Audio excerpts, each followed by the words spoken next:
ನಾಡಿನ ಶರಣ ಶರಣೆಯರಿಗೆ ವೈದ್ಯ ಶ್ರೀ ಚನ್ನಬಸವಣ್ಣ ಮಾಡ್ತಕ್ಕಂಥ ಅನಂತ ಶರಣಾರ್ಥಿಗಳು. ನಾನು ನಿಮ್ಮ ನೆಚ್ಚಿನ ಯೋಗಗುರು ವೈದ್ಯ ಶ್ರೀ ಚನ್ನಬಸವಣ್ಣ, ಟಾಟಾ ನಗರ, ಬೆಂಗಳೂರು. ಮೊದಲನೇದಾಗಿ ನಾವೇನು ಮಾಡಬೇಕು ಅಂತ ಹೇಳಿದ್ರೆ, ನಮ್ಮ ಎರಡೂ ಕಾಲುಗಳನ್ನು ಈ ರೀತಿ ನೇರ ಮಾಡ್ಕೋಬೇಕು. ಈ ರೀತಿ ನೇರ ಮಾಡ್ಕೊಂಡ್ಮೇಲೆ ನಮ್ಮ ಆ್ಯಂಕಲ್ ಜಾಯಿಂಟನ್ನು ನಿಧಾನವಾಗಿ ಸಡಿಲ ಮಾಡ್ಕೋಬೇಕು. ನಮ್ಮ ಇಡೀ ಶರೀರದ ಭಾರ ನಮ್ಮ ಪಾದದ ಮೇಲೆ ಬೀಳೋದ್ರಿಂದ ಅಲ್ಲಿ ಜಾಸ್ತಿ ಒತ್ತಡ ಉಂಟಾಗಿರುತ್ತೆ. ಯಾವಾಗ ಪಾದದ ಮೇಲೆ ನಾವು ಜಾಸ್ತಿ ಒತ್ತಡವನ್ನು ಹಾಕಿ ಕೆಲಸ ಮಾಡ್ತೇವೋ ಅವಾಗೇನಾಗುತ್ತೆ, ಲೂಸ್ ಆಗಿಬಿಡುತ್ತೆ ಇದೆಲ್ಲ ಕಾಲುಗಳು. ಈ ಭಾಗದಲ್ಲಿರ್ತಕ್ಕಂಥ ಎಲ್ಲ ಈ ಕೀಲುಗಳು, ನರಗಳು ಇಲ್ಲೆಲ್ಲ ಏನಾಗಿ ಮಾಡ್ಕೋಬೇಕು ಅಂತ ಹೇಳಿದ್ರೆ ನಾವು ಸಡಿಲ ಮಾಡ್ಕೋಬೇಕು ಪೂರ್ತಿ. ಇಡೀ ನಮ್ಮ ದೇಹದ ಭಾರವನ್ನು ಹೊರತಕ್ಕಂಥ ಕಾಲುಗಳಲ್ಲಿ ನಾವೇನು ಮಾಡ್ಕೋಬೇಕು, ಮಾಂಸಖಂಡಗಳನ್ನು ಸ್ವಲ್ಪ ಸಡಿಲ ಮಾಡ್ಕೋಬೇಕು. ಹೀಗೆ ಇದಾದ್ಮೇಲೆ ಹೀಗೆ ಮೇನ್ಲಿ ಈ ಥರ ಮಾಡೋದ್ರಿಂದ ಏನಾಗುತ್ತೆ ಅಂತ ಹೇಳಿದ್ರೆ, ನಮ್ಮ ಪಾದಗಳಲ್ಲಿ ರಕ್ತ ಸಂಚಾರ ಸರಿಯಾಗುತ್ತೆ.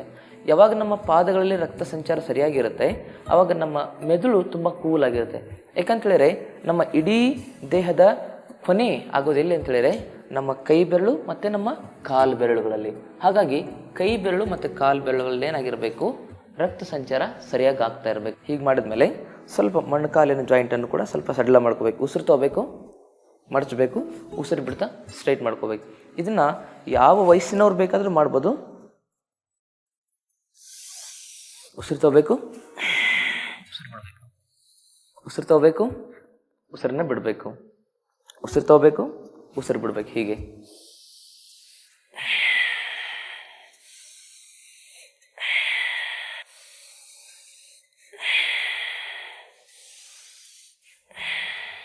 ನೇರ ಕುತ್ಕೋಬೇಕು. ಹೀಗೆ ಒಂದು 20 ಸರಿ ಮಾಡಬೇಕು. ನಿಧಾನವಾಗಿ ನಿಮ್ಮ ಎರಡೂ ಕಾಲುಗಳನ್ನು ಹಿಡ್ಕೋಬೇಕು. ಮುಂದೆ ಮುಂದೆ ನೋಡಬೇಕು, ಬೆಂಡಾಗಬೇಕು. ಇದಕ್ಕೆ ಪಶ್ಚಿಮೋತ್ತಾಸನ ಅಂತ ಕರೀತಾರೆ. ನಿಧಾನ ಬೆಂಡಾಗಿ ನಿಮ್ಮ ತಲೆ ತೆಗೆದುಕೊಂಡು ಬಂದು ನಿಮ್ಮ ಮೊಣಕಾಲಿಗೆ ಸ್ಪರ್ಶ ಮಾಡಲಿಕ್ಕೆ ಪ್ರಯತ್ನ ಮಾಡಬೇಕು. ಅದಕ್ಕೆ ಹೊಟ್ಟೆಯಲ್ಲಿರ್ತಕ್ಕಂಥ ಈ ಎಲ್ಲ ಮಾಂಸಖಂಡಗಳಲ್ಲಿ ಏನು ಮಾಡ್ಕೋಬೇಕು ಅಂತೇಳಿದ್ರೆ ಸ್ಥಿರತೆಯನ್ನು ತಂದ್ಕೋಬೇಕು. ಅಲ್ಲಿರ್ತಕ್ಕಂಥ ಗಲೀಜನ್ನು ಹೊರಗಡೆ ಹಾಕಬೇಕು ಅಂತೇಳಿದ್ರೆ ಇದನ್ನು ಮಾಡ್ಬೇಕು. ಹೀಗೆ ಹೀಗೆ ಬೆಂಡಾಗಬೇಕು. ಹೀಗೆ ಸಾಧ್ಯವಾದಷ್ಟು ಬೆಂಡಾಗಬೇಕು.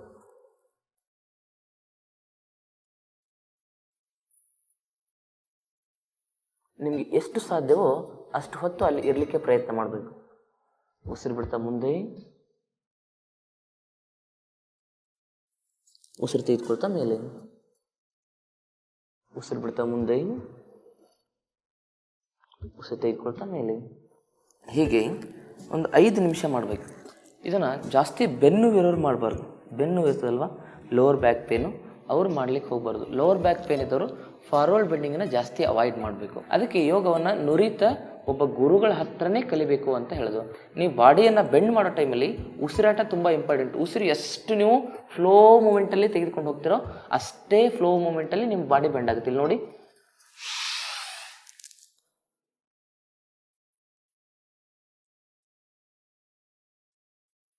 ನಿಧಾನವಾಗಿ ಉಸಿರು ತಗೊಳ್ತಾ ಮೇಲೆ, ವಾಪಸ್. ಹೀಗೆ ಇದಕ್ಕೆ ಪಶ್ಚಿಮೋತ್ತಾಸನ ಅಂತ ಕರೀತಾರೆ. ಹಾಗೆಯೇ ಇನ್ನೂ ಕೆಲವೊಂದಿಷ್ಟು ಆಸನಗಳಿದ್ದಾವೆ.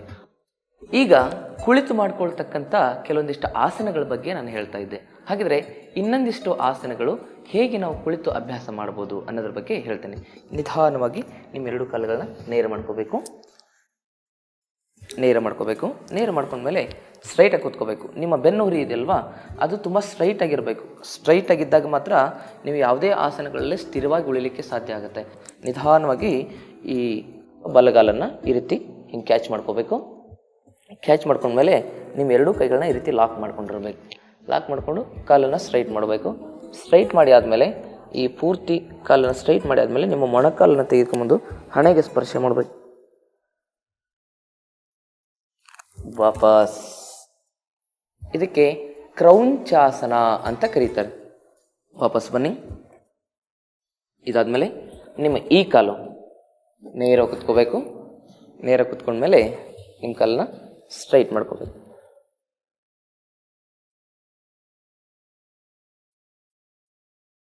ನಿಮ್ಮ ಕಾಪ್ ಮಸಲ್ ಆಗಿರ್ಬೋದು, ನಿಮ್ಮ ನೀ ಜಾಯಿಂಟ್ ಆಗಿರ್ಬೋದು, ನಿಮ್ಮ ಥೈ ಮಸಲ್ ಆಗಿರ್ಬೋದು, ಎಲ್ಲ ಕಡೆಗೂ ಏನಾಗುತ್ತೆ, ರಕ್ತ ಸಂಚಾರ ಆಗುತ್ತೆ.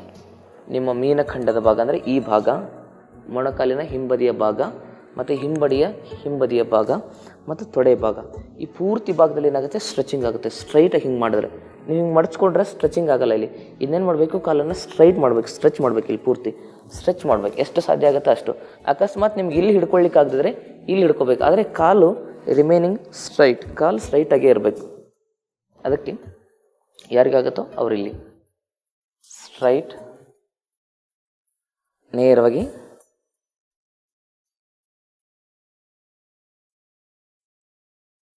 ಮತ್ತೆ ವಾಪಸ್ ಬನ್ನಿ. ನಿಮ್ಮ ಈ ಕಾಲು ನೇರ ಕುತ್ಕೋಬೇಕು. ನೇರ ಕುತ್ಕೊಂಡ್ಮೇಲೆ ನಿಮ್ಮ ಕಾಲನ್ನ ಸ್ಟ್ರೈಟ್ ಮಾಡ್ಕೋಬೇಕು. ವಾಪಸ್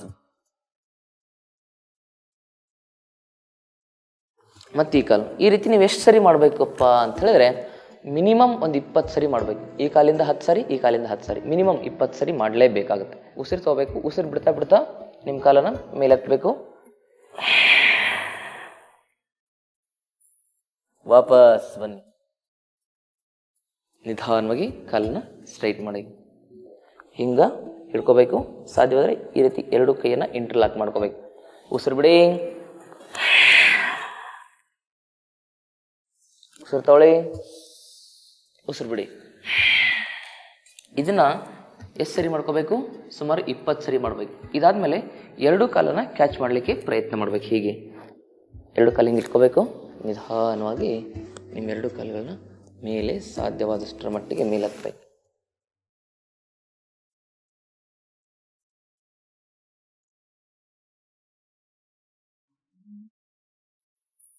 ವಾಪಸ್. ಕೆಲವು ಜನರಿಗೆ ಎರಡು ಕಾಲು ಮೇಲೆ ಎತ್ತಲಿಕ್ಕೆ ಕಷ್ಟ ಆಗುತ್ತೆ. ಅಭ್ಯಾಸ ಮಾಡ್ತಾ ಮಾಡ್ತಾ ಬರುತ್ತೆ. ನಿಧಾನವಾಗಿ ಮಡಿಸ್ಕೋಬೇಕು. ಮೊದಲು ಸ್ಟೆಬಿಲಿಟಿ ತಂದ್ಕೋಬೇಕು ಕಾಲಲ್ಲಿ. ಇದು ವೆರಿಕೋಸ್ ವೇನ್ಗೆ ಮತ್ತು ಕಾಲಿನಲ್ಲಿ ಉಂಟಾಗಿರ್ತಕ್ಕಂಥ ನರಗಳ ದೌರ್ಬಲ್ಯತೆಗೆ ಇದು ತುಂಬ ಅಂದರೆ ತುಂಬ ಇಂಪಾರ್ಟೆಂಟ್.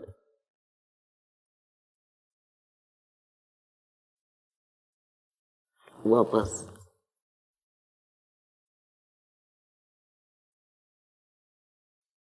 ನಿಧಾನ ಎತ್ತಬೇಕು ಮೇಲೆ, ಸಾಧ್ಯವಾದಷ್ಟು ನಿಧಾನ ನಿಧಾನ ನಿಧಾನ ನಿಧಾನ ನಿಧಾನ. ಅಲ್ಟಿಮೇಟ್ಲಿ ನಿಮ್ಮ ಮೊಣಕಾಲಿಗೆ ನಿಮ್ಮ ಹಣೆ ಟಚ್ ಆಗಬೇಕು.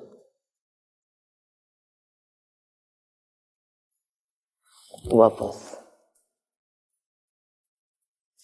ಸ್ಟ್ರೈಟ್. ನೇರ ಕೂತ್ಕೊಳ್ಳಿ. ಕೇವಲ ನಿಮ್ಮ ಕಾಲುಗಳು ಮತ್ತು ಹೊಟ್ಟೆಯ ಭಾಗವನ್ನು ಗಮನಿಸ್ತಾ ಹೋಗಿ. ಪ್ರತಿಯೊಂದು ಆಸನ ಮಾಡಿದ ಮೇಲೂ ಗಮನಿಸ್ತಕ್ಕಂಥದ್ದು ತುಂಬ ಇಂಪಾರ್ಟೆಂಟ್. ಗಮನಿಸ್ತಾ ಹೋಗಿ.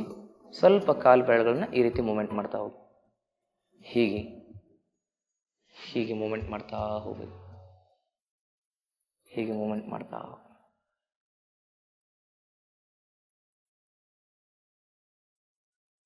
ಇದಕ್ಕೆ ಕ್ರೌಂಚಾಸನ ಅಂತ ಕರೀತಾರೆ. ಇದನ್ನು ನಾವು ಮಾಡ್ತಾ ಹೋದಾಗೆ ಏನಾಗುತ್ತೆ ಅಂತ ಹೇಳಿದ್ರೆ ದೇಹದ ಒಳಗಡೆ ಸ್ಥಿರತೆ ಜಾಸ್ತಿ ಆಗುತ್ತೆ. ಯಾವುದೇ ಒಂದು ಆಸನ ಮಾಡಿದ್ರೆ ಕೂಡ ಅದರಲ್ಲಿ ಸ್ಟೇ ಮಾಡ್ತಕ್ಕಂಥದ್ದನ್ನು ಕಲಿತಾ ಹೋಗಬೇಕು. ಇದನ್ನು ಯಾವಾಗ ನಾವು ಕಲಿತೀವಿ ಆವಾಗ ನಿಜವಾಗ್ಲೂ ನಾವು ಯೋಗ ಮಾಡ್ತಾ ಇದ್ದೀವಿ ಅಂತ ಅರ್ಥ. ಈಗೇನು ಮಾಡಬೇಕು, ಈಗ ನಾನು ಮಾಡ್ತಕ್ಕಂಥ ಆಸನಕ್ಕೆ ಇದಕ್ಕೆ ತಿತಲಿ ಆಸನ ಅಂತ ಕರೀತಾರೆ. ಅಂತ ಹೇಳಿದ್ರೆ ಬಟರ್ಫ್ಲೈ ಅಂತ ಕರೀತಾರೆ. ನಾವೇನು ಮಾಡ್ಕೋಬೇಕು, ಆ ಬಟರ್ಫ್ಲೈ ಮಾಡೋದಕ್ಕಿಂತ ಮೊದಲು ನಮ್ಮ ಕಾಲುಗಳನ್ನ ಸ್ವಲ್ಪ ಲೂಸ್ ಮಾಡ್ಕೋಬೇಕು. ಅದಕ್ಕೆ ಲೋಲಾಸನ ಅಂತ ಕರೀತಾರೆ. ಹೇಗೆ ಲೋಲಾಸನ, ಅದನ್ನು ಮಾಡೋದು ಹೇಗೆ? ಲೋಲ ಅಂತ ಹೇಳಿದ್ರೇನು, ಜೋಗಳ ಹಾಡೋದು ಅಂತ ಅರ್ಥ. ಇದಕ್ಕೆ ಲೋಲಾಸನ ಅಂತ ಕರೀತಾರೆ. ಎಡಗಾಲ ಪಾದವನ್ನು ಬಲಗೈಯಿಂದ ಹಿಡ್ಕೋಬೇಕು. ಈ ಎಡಗಾಲ ಮೊಣಕಾಲನ್ನು ಎಡಗೈಯಿಂದ ಹಿಡ್ಕೋಬೇಕು. ನೇರವಾಗಿ ಕುತ್ಕೋಬೇಕು. ಹಿಂಗೆ ನೇರವಾಗಿ ಕುತ್ಕೊಂಡು ಬೆನ್ನು ಹುರಿ ನೇರವಾಗಿರಬೇಕು. ಸ್ವಲ್ಪ ಹಿಂಗೆ ಅಲಗಾಡಿಸ್ಬೇಕು ಇದನ್ನು. ಹೀಗೆ ಹೀಗೆ ಅಲಗಾಡಿಸ್ತಾ ಹೋದಾಗ ಏನಾಗುತ್ತೆ ಅಂತ ಹೇಳಿದರೆ ಈ ಭಾಗದಲ್ಲಿ ರಕ್ತ ಸಂಚಾರ ಆಗುತ್ತೆ. ನಿಮ್ಮ ಈ ತೊಡೆಯ ಭಾಗದಲ್ಲಿ, ಈ ಸೊಂಟದ ಕೆಳಭಾಗದಲ್ಲಿ ಅಲ್ಲಿ ಯಾವಾಗ ರಕ್ತ ಸಂಚಾರ ಆಗುತ್ತೆ ನಿಮಗೆ ಮೂತ್ರಕೋಶದ ಸಮಸ್ಯೆಗಳು, ಮೂತ್ರಪಿಂಡದ ಸಮಸ್ಯೆ ಅದೆಲ್ಲವೂ ಕಡಿಮೆ ಆಗ್ತಾ ಬರುತ್ತೆ. ಯಾಕಂತೇಳಿದ್ರೆ ಇಲ್ಲಿ ಸಡಿಲ ಇರಬೇಕು. ಹೀಗೆ ಕೆಳಗಡೆ ಕುತ್ಕೊಂಡು ಊಟ ಮಾಡೋದ್ರಿಂದ ಬೇಗ ಫುಡ್ ಡೈಜೆಸ್ಟ್ ಆಗುತ್ತೆ. ಈ ರೀತಿ ಈ ಕಡೆ ಮಾಡಿ, ಈ ರೀತಿ ಇದೆಲ್ಲ ಪೂರ್ತಿ ಸಡಿಲ ಆಗಬೇಕು. ನೆಟ್ಟಗೆ ಕುತ್ಕೋಬೇಕು ಮೊದಲು. ಹೀಗೆ ಒಂದು 20 ಸರಿ ಮಾಡ್ಬೇಕು. ಹೀಗೆ ಈಗ ಹಿಂಗೆ ಇಟ್ಕೋಬೇಕು. ಈಗ ಮಾಡಿ, ಹೀಗೆ ಮಾಡ್ಬೇಕು. ನೋಡಿ ಎಷ್ಟು ಆನಂದ ಆಗ್ತದೆ ನಮಗೆ. ಅಪ್ಪಿಕೊಳ್ಳೋದನ್ನು ಮರ್ತುಬಿಟ್ಟೆ ಜೀವನದಲ್ಲಿ ನಾವು. ಎಲ್ಲರ ಮೇಲೆ ದ್ವೇಷ, ಎಲ್ಲರ ಮೇಲೂ ಸಿಟ್ಟು, ಎಲ್ಲರ ಮೇಲೂ ಕ್ರೋಧ, ಜೀವನವೇ ಹಾಳಾಗಿ ಹೋಗ್ತಾ ಇದೆ. ಅದಕ್ಕೆ ಒಂಚೂರು ಅಪ್ಪಿಕೊಳ್ಳೋದನ್ನು ಕಲಿಬೇಕು. ಅಪ್ಪಿಕೊಂಡಾಗ ಮಾತ್ರ ಅದು ನಮ್ಮನ್ನು ಒಪ್ಪಿಕೊಳ್ಳುತ್ತೆ. ಹೊಟ್ಟೆ ಯಾವತ್ತು ಸಪೂರ್ವಾಗಿರಬೇಕು, ಎದೆ ಉಬ್ಕೊಂಡಿರಬೇಕು. ನಮ್ದೇನಾಗಿದೆ, ಎದೆ ಸಪೂರ್ವಾಗಿದೆ, ಹೊಟ್ಟೆ ಉಬ್ಕೊಂಡಿದೆ. ಹಾಗೆ ಹೀಗೆ ಮಾಡ್ತಾ ಹೋಗಿ. ಹೀಗೆ ಮಾಡ್ತಾ ಹೋದಾಗ ನಿಮ್ಮ ಕಿಡ್ನಿ ಏನಾಗುತ್ತೆ, ಸ್ವಸ್ಥವಾಗುತ್ತೆ. ಪ್ಲಸ್ ನಿಮ್ಮ ಗಾಲ್ ಬ್ಲೆಡರ್, ಇದು ಶುಗರ್ಗೆ ಕೂಡ ಒಳ್ಳೆಯದು. ಹೀಗೆ ಆಮೇಲೆ ಸ್ಟ್ರೈಟ್ ಮಾಡ್ಕೋಬೇಕು. ಸ್ಟ್ರೈಟ್ ಮಾಡ್ಕೊಂಡ್ಮೇಲೆ ಹಿಂಗೆ ಮಡಚಬೇಕು, ಹೀಗೆ ತಗೋಬೇಕು, ಮತ್ತೆ ವಾಪಸ್ ಬರಬೇಕು. ಕಾಲು ಎತ್ತಬೇಕು, ಬೆಂಡ್ ಮಾಡ್ಕೋಬೇಕು, ಕಾಲು ಮೇಲೆ ಎತ್ತಬೇಕು, ಮತ್ತೆ ಸ್ಟ್ರೈಟ್ ಮಾಡ್ಕೋಬೇಕು. ಇದಕ್ಕೆ ಸೂಕ್ಷ್ಮ ವ್ಯಾಯಾಮ ಅಂತ ಕರೀತಾರೆ. ಉಸಿರು ತಗೋಬೇಕು, ಉಸಿರು ಬಿಡಬೇಕು, ಉಸಿರು ತಗೋಬೇಕು, ಉಸಿರು ಬಿಡಬೇಕು, ಉಸಿರು ತಗೋಬೇಕು, ಉಸಿರು ಬಿಡಬೇಕು, ಉಸಿರು ತಗೋಬೇಕು, ಉಸಿರು ಬಿಡಬೇಕು, ಮತ್ತೆ ಉಸಿರು ತಗೋಬೇಕು, ಉಸಿರು ಬಿಡಬೇಕು, ಉಸಿರು ತಗೋಬೇಕು, ಉಸಿರು ಬಿಡಬೇಕು. Inhale, exhale, inhale, exhale. ಉಸಿರು ತಗೋಬೇಕು, ಉಸಿರು ಬಿಡಬೇಕು. ಒಟ್ಟಿನಲ್ಲಿ ಈ ನಮ್ಮ ಯೋಗ ಕಾರ್ಯಕ್ರಮದಲ್ಲಿ ಎಲ್ಲ ಕಾಯಿಲೆಗಳಿಗೂ ಸುಲಭ ಪರಿಹಾರ ಇದ್ದೇ ಇದೆ. ಏನೇ ಕಾಯಿಲೆ ಇರಲಿ, ಇದನ್ನು ನಿರಂತರವಾಗಿ ನೋಡಿದ್ರೆ ಎಲ್ಲ ಕಾಯಿಲೆಗಳ ವಿರುದ್ಧ ನೀವು ದಿಗ್ವಿಜಯವನ್ನು ಸಾಧಿಸಬಹುದು. ನೋಡಿದ್ರಲ್ಲ ವೀಕ್ಷಕರೇ, ಈ ಆಸನವನ್ನು ಮಾಡಿಕೊಂಡ ಆದ ಮೇಲೆ ನಾವೇನು ಮಾಡ್ಕೋಬೇಕು, ತಿತ್ಲಿ ಆಸನವನ್ನು ಮಾಡ್ಕೋಬೇಕಂದ್ರೆ ಬಟರ್ಫ್ಲೈ ಅಂತ ಕರೀತಾರೆ. ಮೊದಲನೇದಾಗಿ ತಿತ್ಲಿ ಆಸನವನ್ನು ಹೇಗೆ ಮಾಡೋದು ಅಂತಕ್ಕಂಥದ್ರ ಬಗ್ಗೆ ನೋಡೋಣ ಬನ್ನಿ. ನೇರವಾಗಿ ಕುತ್ಕೊಂಡಿರಬೇಕು. ನಿಮ್ಮ ಎರಡೂ ಕೈಗಳಿಂದ ಈ ಕಾಲುಗಳನ್ನು ಹಿಡ್ಕೋಬೇಕು. ಹಿಂಗೆ ಹಿಡ್ಕೊಂಡು ನಿಮ್ಮ ಎರಡೂ ಕಾಲುಗಳನ್ನು ನೆಲಕ್ಕೆ ಸ್ಪರ್ಶ ಮಾಡಲಿಕ್ಕೆ ಪ್ರಯತ್ನ ಮಾಡಬೇಕು. ಹೀಗೆ ನೇರವಾಗಿ ನೋಡಬೇಕು, ನೇರವಾಗಿ ಕುತ್ಕೊಂಡಿರಬೇಕು. ತಲೆ, ಕುತ್ತಿಗೆ, ಬೆನ್ನು ಹುರಿ ನೇರವಾಗಿರಲಿ. ಇದಕ್ಕೆ ತಿತ್ಲಿ ಆಸನ ಅಂತ ಕರೀತಾರೆ, ಅಂದರೆ ಬಟರ್ಫ್ಲೈ. ಇದಾದ್ಮೇಲೆ ಎರಡು ಕೈಗಳನ್ನ ಹಿಂಗೆ ಇಟ್ಕೋಬೇಕು. ನಿಧಾನವಾಗಿ ನಿಮ್ಮ ಕತ್ತನ್ನು ಬೆಂಡ್ ಮಾಡಿ ನಿಮ್ಮ ಕತ್ತನ್ನು ನೆಲಕ್ಕೆ ಸ್ಪರ್ಶ ಮಾಡಲಿಕ್ಕೆ ಪ್ರಯತ್ನ. ವಾಪಸ್ ನೆಲಕ್ಕಾಗದ್ರು ಅಟ್ಲೀಸ್ಟ್ ಏನು ಮಾಡಬೇಕು, ಇಲ್ಲಾದರೂ ಸ್ಪರ್ಶ ಮಾಡಬೇಕು. ವಾಪಸ್. ಈ ಥರ ಮಾಡೋದ್ರಿಂದ ಯೂಟ್ರಸ್ ಡಿಸ್ಪ್ಲೇಸ್ಮೆಂಟ್ ಆಗಿರುತ್ತೆ. ನೋಡಿ, ಕೆಲವು ಜನರಿಗೆ ಗರ್ಭಕೋಶ ತನ್ನ ಜಾಗದಿಂದ ಬೇರೆ ಕಡೆ ಸರಿದು ಹೋಗ್ಬಿಟ್ಟಿರುತ್ತೆ. ಆ ಯೂಟ್ರಸ್ ಡಿಸ್ಪ್ಲೇಸ್ಮೆಂಟ್ ಸಮಸ್ಯೆಯು ಕೂಡ ದೂರ ಆಗುತ್ತೆ. ಮತ್ತು ಮೆನ್ಸಸ್ ಪ್ರಾಬ್ಲಮ್ ಇರುತ್ತೆ, ಮತ್ತು PCOD ಸಮಸ್ಯೆ ಇರುತ್ತೆ. ಆ ಎಲ್ಲ ಸಮಸ್ಯೆಗಳು ಈ ರೀತಿ ಮಾಡೋದ್ರಿಂದ ದೂರ ಆಗುತ್ತೆ. ಈ ರೀತಿ 1 2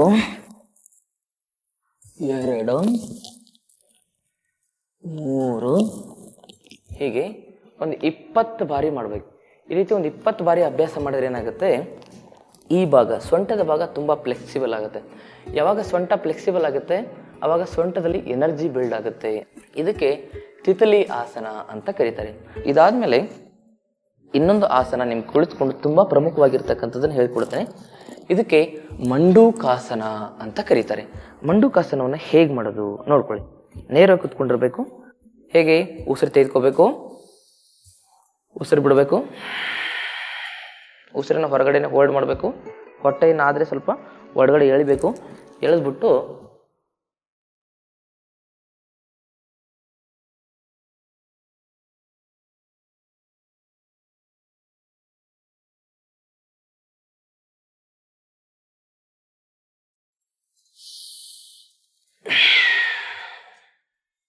ಹೀಗೆ ಮೇಲೆ ಬಂದ ಮೇಲೆ ಉಸಿರು ತಗೋಬೇಕು. ಕೆಳಗಡೆ ಬಾಗೋ ಸಂದರ್ಭದಲ್ಲಿ ಉಸಿರು ತಗೋಬಾರ್ದು, ಎದ್ದೇಳೋ ಸಂದರ್ಭದಲ್ಲಿ ಉಸಿರು ತಗೋಬಾರ್ದು. ಕುಂಭಕ್ಕಲ್ಲೇ ಹೋಗಬೇಕು.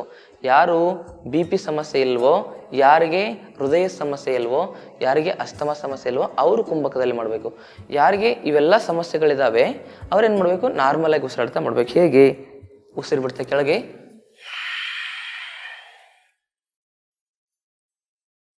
ಉಸಿರು ತೆಗೆದುಕೊಳ್ತಾ ಮೇಲೆ, ಉಸಿರು ಬಿಡ್ತಾ ಕೆಳಗೆ, ಉಸಿರು ತೆಗೆದುಕೊಳ್ತಾ ಮೇಲೆ. ಇದು ಶುಗರ್ಗೆ ತುಂಬಾ ಇಂಪಾರ್ಟೆಂಟು. ಹಿಂಗೆ ಕುತ್ಕೊಂಡ್ರೆ ಗ್ಯಾಸ್ಟ್ರಿಕ್ ಹೋಗುತ್ತೆ. ಊಟ ಆದ ನಂತರ ಈ ವಜ್ರಾಸನಲ್ಲಿ ಕೂತ್ಕೊಂಡ್ರೆ ಗ್ಯಾಸ್ಟ್ರಿಕ್ಕೇ ಆಗಲ್ಲ ಜೀವನದಲ್ಲಿ. ಅದಕ್ಕೆ ನಾವೇನು ಮಾಡಬೇಕು, ಈ ರೀತಿ ಕೂತ್ಕೋಬೇಕು. ಹೇಗಿರಬೇಕು, ಇಲ್ಲಿ ನೋಡಿ, ಉಸಿರು ಬಿಡ್ತಾ ಬಿಡ್ತಾ ಕೆಳಗೆ,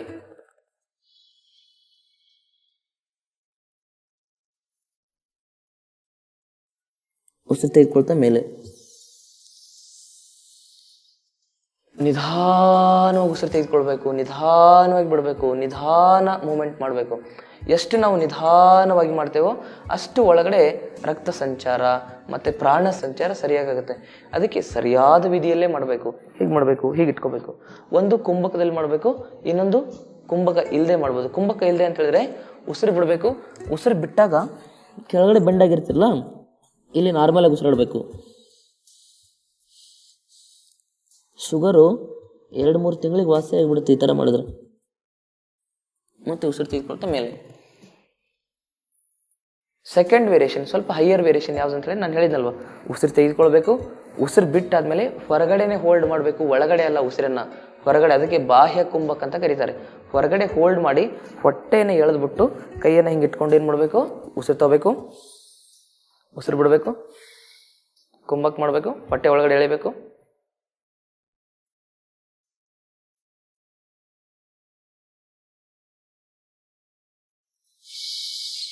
ಮೇಲೆ ಬಂದಮೇಲೆ ಉಸಿರು ತಗೋಬೇಕು. ಇದಾದಮೇಲೆ ಹೀಗೆ ಇಟ್ಕೊಂಡು ಮಾಡ್ಬೋದು. ಹೀಗೆ ಇಟ್ಕೊಂಡು ಮಾಡಿದ್ವಲ್ವ, ಹೀಗೆ ಇಟ್ಕೊಂಡು ಸೇಮು ಇದೇ ರೀತಿ ಹೀಗೆ ಮಾಡ್ಬೋದು. ಹೀಗೆ ಇದನ್ನು ಕಡಿಮೆ ಅಂತ ಹೇಳಿದರೂ ಕೂಡ ನೀವು ಇದನ್ನು ಒಂದು 15-20 ಬಾರಿ ಮಾಡಬೇಕು. ಕುಳಿತುಕೊಂಡು ಮಾಡ್ತಕ್ಕಂಥ ಕೆಲವೊಂದಿಷ್ಟು ಆಸನಗಳನ್ನ ಹೇಳ್ತೇನೆ. ಇದಕ್ಕೆ ನೌಕಾಸನ ಅಂತ ಕರೀತಾರೆ. ಏನಂತಂದರೆ ನೌಕಾಸನ. ಹೇಗೆ ಮಾಡಬೇಕು ಅನ್ನೋದನ್ನು ನೋಡಿ.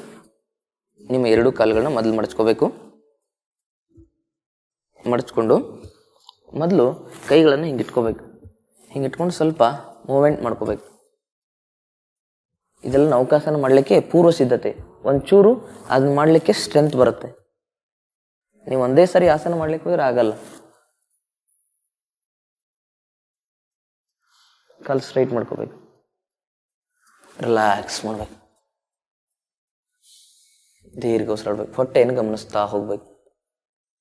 ಈ ಥರ ಮಾಡಿದ್ರೆ ಹೊಟ್ಟೆಲಿರ್ತಕ್ಕಂಥ ಕೆಟ್ಟ ಕೊಲೆಸ್ಟ್ರಾಲ್ ಬೇಗ ಕರಗೋಗ್ಬಿಡುತ್ತೆ. ಅದಕ್ಕೆ ಇದನ್ನು ಸಾಧ್ಯವಾದಷ್ಟರ ಮಟ್ಟಿಗೆ ಹೊಟ್ಟೆ ಮೇಲೆ ಜಾಸ್ತಿ ಒತ್ತಡ ಹಾಕಿ ಮಾಡಬೇಕು. ಇದಾದ್ಮೇಲೆ ನೆಕ್ಸ್ಟ್ ಏನು ಮಾಡ್ಕೋಬೇಕಂತ ಹೇಳಿದ್ರೆ 2 ಕಾಲುಗಳನ್ನ ಮಡಚ್ಕೋಬೇಕು. ಮಡಚ್ಕೊಂಡು ಈ ರೀತಿ ಸ್ಟೇ ಮಾಡೋದನ್ನು ಅಭ್ಯಾಸ ಮಾಡ್ಕೋಬೇಕು. ಈ ರೀತಿ ಸ್ಟೇ ಮಾಡಬೇಕು.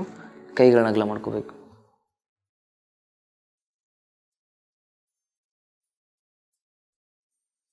ಕಾಲುಗಳನ್ನ ಉದ್ದ ಮಾಡ್ಕೋಬೇಕು. ಕೈಗಳನ್ನ ಮುಂದೆ ತೆಗೆದುಕೊಂಡ್ಬರ್ಬೇಕು. ವಾಪಸ್ ನೋಡಿ, ಕಾಲು ನೆಲಕ್ಕೆ ಟಚ್ ಮಾಡಬಾರ್ದು. ಹೀಗೆ ನಿಂತ್ಕೋಬೇಕು. ಹೀಗೆ ನಿಂತ್ಕೋಬೇಕು. ಹೀಗೆ ನೋಡಿ, ಕಾಲು ಪಾದಗಳು ನೆಲಕ್ಕೆ ಸ್ಪರ್ಶವಾಗಿರಬಾರ್ದು.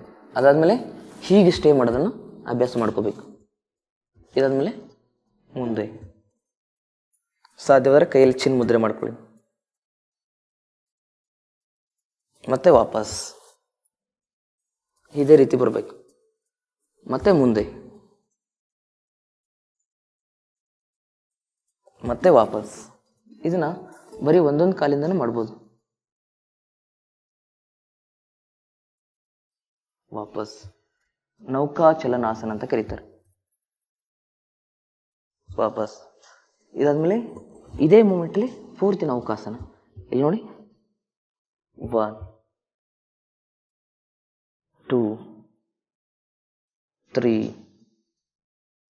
4. ನೀವು ಈ ರೀತಿ ಅಭ್ಯಾಸ ಮಾಡಿದ್ದೇ ಆದರೆ ನಿಮಗೆ ಹೊಟ್ಟೆ ಎಷ್ಟೇ ಜಾಸ್ತಿ ಇರಲಿ, ಎಷ್ಟೇ ಹೊಟ್ಟೆ ಊದ್ಕೊಂಡಿರಲಿ, ಎಷ್ಟೇ ಹೊಟ್ಟೆಲಿ ಗ್ಯಾಸ್ಟ್ರಿಕ್ ಇರಲಿ, ನಿಮಗೆ ಶುಗರ್ ಎಷ್ಟೇ ಇರಲಿ, ಕಡಿಮೆ ಆಗ್ತಾ ಬರುತ್ತೆ. ಇದು ಇನ್ಸುಲಿನನ್ನು ಪ್ರೊಡ್ಯೂಸ್ ಮಾಡಲಿಕ್ಕೆ ಹೆಲ್ಪ್ ಮಾಡುತ್ತೆ ನೌಕಾಸನ. ಶುಗರ್ ಇರೋರಿಗೆ ತುಂಬ ಇಂಪಾರ್ಟೆಂಟ್ ಇದು.